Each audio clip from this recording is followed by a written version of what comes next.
For now, we're going to get more perspective from Russ Dallen, president and editor-in-chief of the Latin American Herald Tribune, and he joins us live from Florida now. And thank you so much for joining us. Thank you, Susan. It's good President to be here. Maduro has issued an arrest warrant for the opposition leader here, Leopoldo Lopez, saying he's instigating all the violence, yet the protests are directed at the president over the economy and the crime. So does the government actually believe Lopez is solely to blame for all this violence?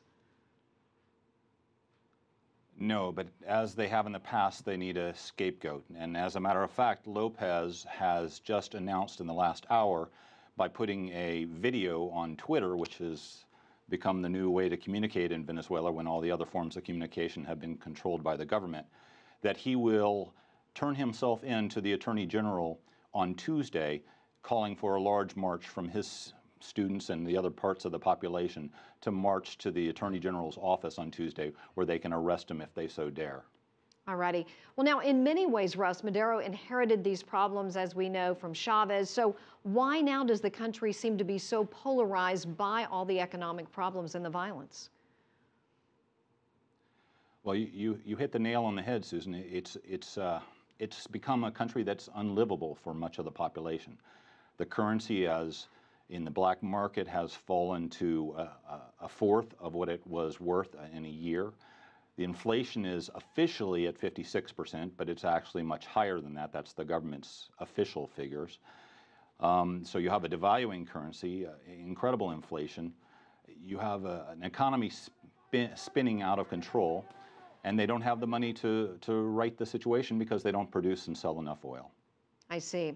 Well, with no election looming right now, what will actually be the next step for the government, and how will they quiet the protests without actually improving the economy? And that certainly can't happen overnight. No, it's no easy task for whoever would be running the country. But the fact is that they keep making the same mistakes over and over again, hoping that tried and true economic policies that haven't worked in Cuba will work in Venezuela. And unfortunately, it's just causing more and more shortages, and they dig themselves deeper and deeper into a hole. It's not getting any better.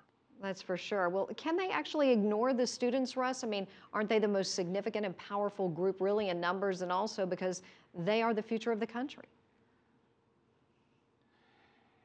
It's amazing because the students have become the best hope for change in Venezuela. The middle classes, many of them are dependent upon the state for jobs because oil is the only game in town. Oil brings in all the money, and all of that is controlled by the government. So you need to be quiet and accept the porridge that you get. If you're a middle class person, the upper classes or people in the upper middle class have left the country because of the prospects are so terrible. I mean, basically, jobs are paying $50 a month. It's a terrible situation for those who are educated, who have university degrees. That's a university job at $50 a month, using black market terms for what the currency is worth. It's a difficult situation, and there doesn't appear to be any end in sight. All righty. Russ Dallen, president and editor-in-chief of the Latin American Herald Tribune.